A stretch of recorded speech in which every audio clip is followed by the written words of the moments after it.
Prometheus एक विशाल समुद्री liner है जो 4 महीने पहले 7 दिन की यात्रा पर निकला था। तब से पूरा जहाज और उसमें सवार 2000 यात्री लापता हैं। ये यूरोप में एक बड़ा घोटाला बन गया है क्योंकि जहाज के क्लास के यात्री कुछ जाने माने अमीर लोग थे। जहाज के साथ क्या हुआ इस बारे में बहुत अफवाहें हैं और विशाल समुद्री लाइनर को खोजने का हर प्रयास विफल रहा है।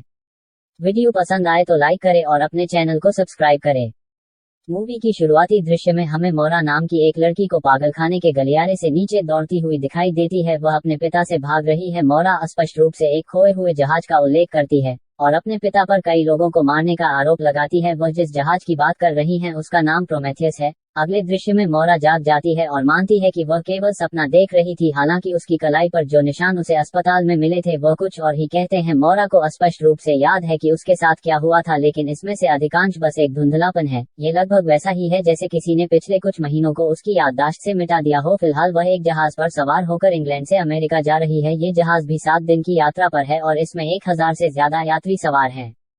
इसमें एक स्टोन क्लास के लोग अमीर यात्री हैं, जबकि मध्यम और श्रमिक वर्ग के लोग या तो शरणार्थी या घुमक्कड़ हैं। वे सबसे कम डिब्बे में रहते हैं और उन्हें खाने के लिए कम दिया जाता है, जबकि क्लास के यात्रियों को दुनिया की बेहतरीन भोजन परोसी जाती है। मोरा क्लास के यात्रियों में से एक है और यहाँ इसलिए है क्योंकि उसे कुछ दिन पहले उसके भाई का एक पत्र मिला था। इसमें वह मोरा को न्यूयॉर्क आने के लिए कह रहा है और बताता है कि वह जानता है कि उनके पिता ने क्या किया है। यही कारण है कि मोरा जहाज पर सवार है, भले ही उसका स्वास्थ्य खराब है और मानसिक रूप से बीमार है। मोरा आईने में देखती है और खुद को याद दिलाती है कि उसका नाम क्या है, ताकि अगर कोई उससे बात करने की कोशिश करे तो वह उसे भूल न जाए। भोजन क्षेत्र में एक हाल ही में विवाहित पति पत्नी लूसीन और लॉरा हैं। क्योंकि विवाह उनके माता पिता द्वारा तय किया गया था, इसलिए वे एक दूसरे से प्यार नहीं करते। इसके बजाय लूसीन की नजर जहाज पर एक जापानी लड़की पर है। इस बीच वह लड़की अपनी मां के साथ पारंपरिक जापानी किमोनो पहने हुए लेकिन कैंटोनीज बोल रही है। ये पता चला है कि वे विदेश में बेहतर जीवन के लिए वे जापानी होने का नाटक कर रहे हैं। मोरा अकेली बैठी है जब मिस ईव नाम की एक महिला उसके पास बैठती है। ईव वेश्या की मालकिन है और उसे वेश्यालय में बेचने के लिए अमेरिका ले जा रही है। मोरा नाराज हो जाती है क्योंकि ईव उसके सवालों में दखल देती है। वह निम्न वर्ग का एक निम्न कर्मचारी है जिसे प्रथम श्रेणी के यात्री को देखने की भी अनुमति नहीं है। वह पूछता है कि क्या कोई डॉक्टर जहाज पर है क्योंकि उसकी बहन निचले डिब्बे में मर रही है। उस आदमी को गार्ड ले जाते हैं लेकिन मोरा उनका पीछा करती है। ये खुलासा करती है कि वह एक पेशेवर डॉक्टर है। वह निचले डिब्बे में जाती है और गर्भवती महिला की मदद करती है। लोगों को संदेह है लेकिन उसकी छोटी बहन मोरा पर भरोसा करती है। जब महिला दर्द करना बंद कर देती है तो मोरा की विशेषज्ञता साबित हो जाती है और वह चुपचाप बाहर आ जाती है। बाहर आने के बाद वह जहाज के कप्तान से मिलती है। जहाज का कप्तान 2 साल पहले अपनी पत्नी और बेटियों को एक घर में लगी आग में खो दिया था और अब भी उनकी मौत का शोक मना रहा है। कप्तान कुछ देर के लिए मोरा से बात करता है, तभी उनके सहायक आते हैं और बताते हैं कि उन्हें पास के किसी स्थान से एक संकेत मिल रहा है जो उन्हें एक स्थान के निर्देशांक दिखाता है। कप्तान मानता है कि संकेत खोए हुए जहाज से आ रहा है। जांच करने के लिए वह यात्रियों की उपेक्षा करता है और जहाज को घुमा देता है। मोरा कप्तान से बात करने जाती है और पूछताछ करती है कि क्या उसे लगता है कि खोए हुए जहाज पर कोई भी जीवित हो सकता है क्योंकि वे 4 महीने से गायब थे। कप्तान जानता है कि इसकी संभावना नहीं है, लेकिन उम्मीद है कि उन्होंने अपने भोजन को बाहर कर दिया होगा और बच गए होंगे। मोरा के जाने के बाद कप्तान एक लिफाफा निकालता है जो ठीक वैसा ही जैसा उसे अपने भाई से मिला था। यह आयल नाम के किसी व्यक्ति का है। थोड़ी देर बाद कप्तान प्रथम श्रेणी के यात्रियों के साथ स्थिति को संबोधित करता है और उन्हें बताता है कि वह निर्देशांक प्राप्त करने के लिए जहाज को मोड़ रहा है। उनमें से अधिकांश फैसले से खुश नहीं हैं, लेकिन कप्तान अडिग हैं। कुछ घंटों बाद वे अंततः निर्देशांक तक पहुंचते हैं और पुष्टि करते हैं कि यह वास्तव में खोया हुआ जहाज है। कप्तान अपने सहायकों को लाइफ बोट को नीचे उतारने का आदेश देता है और खोए हुए जहाज पर उसके साथ जाने के लिए एक समूह चुनता है। समूह में निम्न वर्ग के 2 पुरुष ओलेग और जेरोम शामिल हैं तथा मोरा और कुछ और लोग निगरानी रखने के लिए तैयार हुए हैं। जब वे अंत में खोए हुए जहाज तक पहुंचते हैं और ऊपर चढ़ते हैं तो वे किसी को न देखकर चौंक जाते हैं। कहीं एक लाश भी नहीं पड़ी है और लगता है कि पूरा जहाज खाली पड़ा हुआ है। कप्तान इस बात को लेकर विशेष रूप से भ्रमित हैं कि उन्होंने सिग्नल कैसे प्राप्त किया, क्योंकि ऐसा करने के लिए इस्तेमाल किया गया उपकरण नष्ट हो गया है। अचानक मोरा एक बीटल को फर्श पर रेंगते हुए देखती है और उसका पीछा करती है। कीड़ा उसे एक बंद अलमारी के पास एक कमरे में ले जाता है। मोरा सावधानी से अलमारी को खोलती है और चौंक जाती, लेकिन एक अजीब पिरामिड पकड़े हुए है। इससे पहले कि वे उसे अपने जहाज पर लाएं, समूह में उसके जीवित रहने के बारे में सवाल उठते रहे। मोरा उसे अपने कमरे में सुरक्षित रखने और उसकी देखभाल करने के लिए तैयार हो जाती है क्योंकि वह एक डॉक्टर है। अगली सुबह जहाज का हर कंपास काम करना बंद कर देता है। लोग सवाल करते हैं कि क्या उनका भी वही हश्र होगा जो खोए हुए जहाज के यात्री का हुआ होगा, और यहाँ तक कि कप्तान भी नहीं जानता कि आगे क्या करना है। इस बीच मोरा बच्चे की देखभाल करने में व्यस्त है। वह उसके लिए खाना लेकर अपने कमरे में लौटती है और अपने दरवाजे के बाहर एक अजनबी को खड़ा पाती है। वह आदमी जल्दी से दूसरे दरवाजे पर जाता है और समझाता है कि उसने उसके कमरे से फुसफुसाहट सुनी और उसकी जांच करना चाहता था। वह अपना परिचय उसके पड़ोसी डैनियल के रूप में भी देता है। मोरा उस आदमी से पूछती है कि क्या वे पहले मिले हैं, क्योंकि वह जाना पहचाना लगता है, लेकिन वह बातचीत को खारिज कर देता है और अपने कमरे में चला जाता है। उसके बाद मोरा बच्चे से पूछती है कि वह जहाज पर क्या कर रहा था। हालांकि लड़का चुप रहता है और उसे वह पिरामिड सौंप देता है जो उसे मिला था। ऐसा लगता है कि वह लड़का उसके साथ कुछ बात करने की कोशिश कर रहा है, लेकिन वह शायद ही इसकी व्याख्या कर सके। इस बीच कप्तान मानता है कि खोए हुए जहाज के साथ जो कुछ हुआ उसमें जहाज कंपनी का हाथ है। यात्रा से पहले उन्हें कंपनी से एक पत्र मिला जिसमें केवल 2 शब्द थे, सिंक शिप। वह सोचता है कि कंपनी चाहती है कि वे कंपनी के कुकर्मों को छिपाने के लिए हाल ही में मिले जहाज को डुबा दें। उनके स्टाफ को लगता है कि वह बहुत ज्यादा सोच रहे हैं। कप्तान को अपना मन बनाने के लिए कहा जाता है कि वह अब क्या करना चाहता है। यात्री और यहाँ तक उसके स्वयं के चालक दल भी उसके अधिकार पर सवाल उठाने लगे हैं, क्योंकि जहाज नहीं चला है। ऐसे हालात में उसका मानसिक स्वास्थ्य बिगड़ जाता है और उसे अपनी बेटी के गाने की आवाज सुनाई देने लगती है। आवाज के बाद वह उस कमरे में पहुंचता है जहां उसकी पत्नी और बेटियों की मौत हुई थी। यह पता चला है कि घर में आग लगने से उनकी मौत हुई थी। यह कोई दुर्घटना नहीं थी, बल्कि उनकी अपनी पत्नी ने अपनी बेटियों और खुद को मारने के लिए आग लगाई थी। कप्तान अपने परिवार से बात करने की कोशिश करता है, लेकिन उसकी पत्नी उसे अनदेखा करती है और बच्चों को दूर ले जाती है। केवल अपनी सबसे बड़ी बेटी को छोड़कर लड़की अपने पिता को वापस आने के लिए कहती है और आग लगा देती है। ये कप्तान को वास्तविकता में वापस लाता है। हालांकि जब वह अपनी आंखें खोलता है तो वह खुद को अपने बिस्तर के नीचे एक डिब्बे के अंदर पाता है। वह हैरान है क्योंकि वह जहाज के हर कोने को वह जानता है, लेकिन अपने बिस्तर के ठीक नीचे डिब्बे से अनजान था। उस क्षण कप्तान, चूंकि उनके पास इसे अमेरिका तक खींचने के लिए पर्याप्त कोयले की कमी है, इसलिए उन्हें इंग्लैंड लौटना होगा।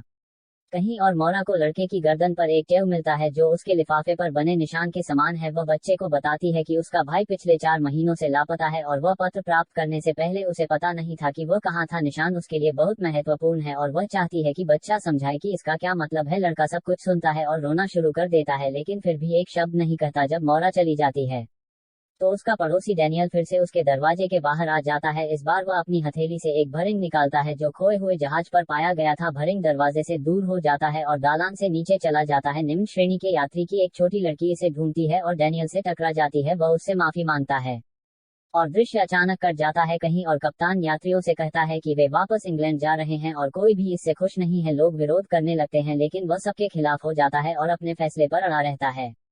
मोरा डेक तक उसका पीछा करती है और उससे पूछती है कि क्या हो रहा है। कप्तान उसे जहाज की कंपनी द्वारा भेजे गए सिंक शिप संदेश के बारे में बताता है। वह ये भी मानता है कि उसे और मोरा को एक कारण से इस जहाज पर भेजा गया था, क्योंकि उसे उस पत्र के बारे में पता था जो उसके जैसा था। बाद में छोटी लड़की का मृत शरीर मिलता है और उसकी मृत्यु के कारण का पता लगाने के लिए एक पुरुष चिकित्सक को बुलाया जाता है। वह लापरवाही से घोषित करता है कि वह प्राकृतिक कारणों से मर गई क्योंकि वह बीमार थी। मोरा अपनी विश्वसनीयता पर सवाल उठाती है, लेकिन वह आदमी उसका कोई सम्मान नहीं करता है। अचानक कोहरे को देखने के लिए कप्तान को बाहर बुलाया जाता है। अब तक वे सूर्य का उपयोग ये पता लगाने के लिए कर रहे थे कि वे किस दिशा में जा रहे हैं। हालांकि कोहरे से ढकने के साथ दिशा को नेविगेट करना मुश्किल है। कप्तान मोरा के साथ अपने कमरे में लौटता है और उसे रिबन का एक टुकड़ा दिखाता है जो उसकी बेटी का था। वह ये भी खुलासा करता है कि उसे खोए हुए जहाज पर रिबन मिला था। उनका मानना कि उनका परिवार उस जहाज पर था, भले ही वे लंबे समय से मृत हो। मोरा और कप्तान के लॉ की जांच करने के लिए एक बार फिर खोए हुए जहाज पर वापस जाने का फैसला करते हैं और वहां क्या हुआ इसके बारे में और जानने का फैसला करते हैं। वे लाइफ बोट को नीचे करने के लिए जाते हैं, लेकिन रास्ते में सुरक्षा प्रमुख ने उन्हें रोक दिया जाता है। वह इंग्लैंड लौटने के कप्तान के फैसले से बहुत नाखुश है और सोचता है कि खोए हुए जहाज के साथ उसका जुनून उन सभी को नुकसान पहुंचाएगा। फिर भी कप्तान उनके जाने के बाद सुरक्षा प्रमुख और कप्तान का सेकंड इन कमांड लोगों को कप्तान खिलाफ भड़काने का फैसला करता है। सुरक्षा प्रमुख निम्न वर्ग के लोगों के पास जाता है और उन्हें छोटी लड़की की मृत्यु के बारे में बताता है। वह उन्हें कप्तान के खिलाफ खड़ा करता है और उन्हें विरोध करने के लिए कहता है। चूंकि निम्न वर्ग के लोगों के पास दूसरी बार जहाज का टिकट लेने के लिए पर्याप्त पैसा नहीं है, इसलिए वे इंग्लैंड वापस नहीं जाना चाहते हैं।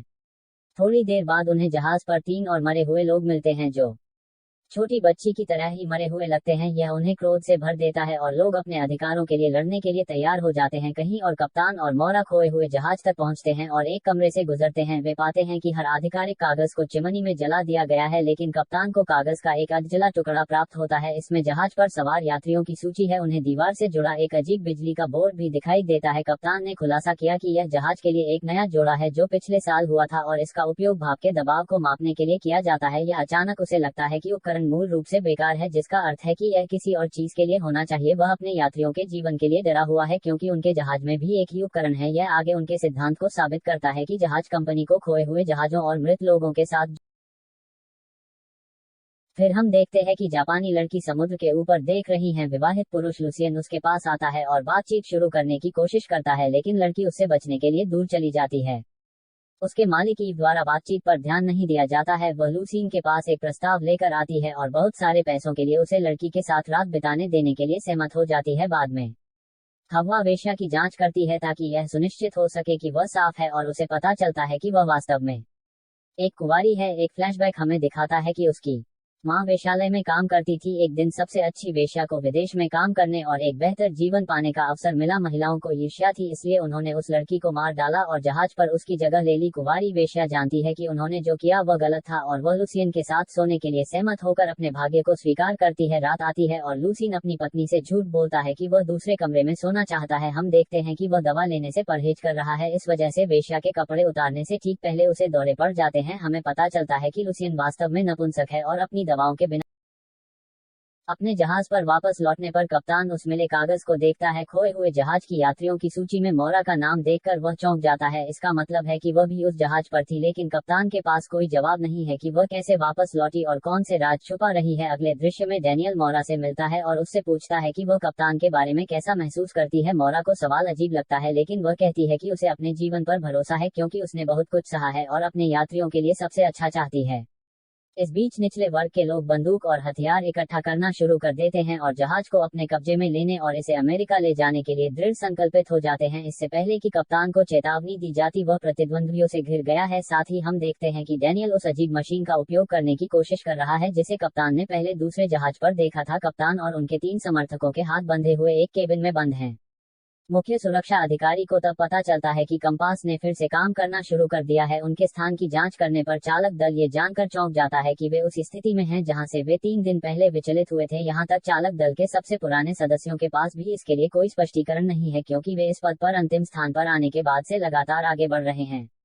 इस बीच प्रदर्शनकारी एक स्टाफ सदस्य को घेर लेते हैं और उससे पूछते हैं कि वे बताएं कि उनके लोग क्यों मर रहे हैं। डर के मारे आदमी भूतिया जहाज से संकेत मिलने के बाद से जहाज पर हुई हर चीज की समीक्षा करता है। जब समूह को पता चलता है कि बच्चे को बचाए जाने के बाद ऐसा हुआ है तो वे यह मानते हुए कि वह कोई बीमारी लेकर आया है और मौत का दोष उस पर मढ़ देते हैं। प्रदर्शनकारी गुस्से में दहाड़े और बच्चे की तलाश करने और उसे मारने के लिए निकल पड़े। सबसे पहले वे मौरा के कमरे में जाते हैं लेकिन उसे खाली पाते हैं। चारों ओर देखने और यह पुष्टि करने के बाद कि बच्चा वहां नहीं है वे मौरा को बंद कर देते हैं और अन्य कमरों की जांच करने के लिए चले जाते हैं। जैसे ही मौरा लड़के के लिए चिंतित होती है उसे अपने बिस्तर के नीचे से आवाज सुनाई देती है। वह इसे देखने के लिए ले जाती है और कप्तान के बिस्तर के नीचे एक छिपे हुए डिब्बे के समान मिलती है। लड़का डिब्बे से बाहर आता है और मौरा राहत की सांस लेती है। एक के बाद एक प्रदर्शनकारी उच्च श्रेणी के यात्रियों को उनके कमरों में बंद कर देते हैं। मौरा अपना ताला खोलने की कोशिश करती है और बच्चा उसका संघर्ष देखता है। फिर वह एक जादुई बीटल बाहर लाता है और जादुई बीटल बाहर से दरवाजा खोल देता है। वे लाइफ बोट की ओर भागते हैं और कप्तान और उनके समर्थकों से मिलते हैं। ये पता चला है कि वह उस कमरे से भाग निकला था जिसमें वे बंद थे। वर्तमान में समूह लाइफ बोट में भागने की योजना बना रहा है। मौरा उनके साथ शामिल होने की कोशिश करती है लेकिन घोस्ट शिप की यात्री सूची में उसका नाम देखकर कप्तान को संदेह होता है। इससे पहले कि समूह लाइफ बोट को नीचे कर पाता प्रदर्शनकारी आ जाते हैं और छोटे लड़के को मारने के लिए ले जाते हैं। जैसे ही वे बच्चे की बलि देने के लिए तैयार होते हैं भारी बारिश शुरू हो जाती है। हालांकि वह लड़का डरा हुआ नहीं लगता, मानो उसने अपने भाग्य को स्वीकार कर लिया हो। उनका गला काटने से कुछ सेकंड पहले कप्तान और उनके समर्थक उनकी सहायता के लिए आते हैं। 2 पक्षों के बीच मारपीट हो जाती है और कई लोग घायल हो जाते हैं। मौरा बच्चे को पाने की पूरी कोशिश करती है लेकिन इससे पहले कि वह कर पाती एक महिला उसे जहाज से नीचे फेंक देती है।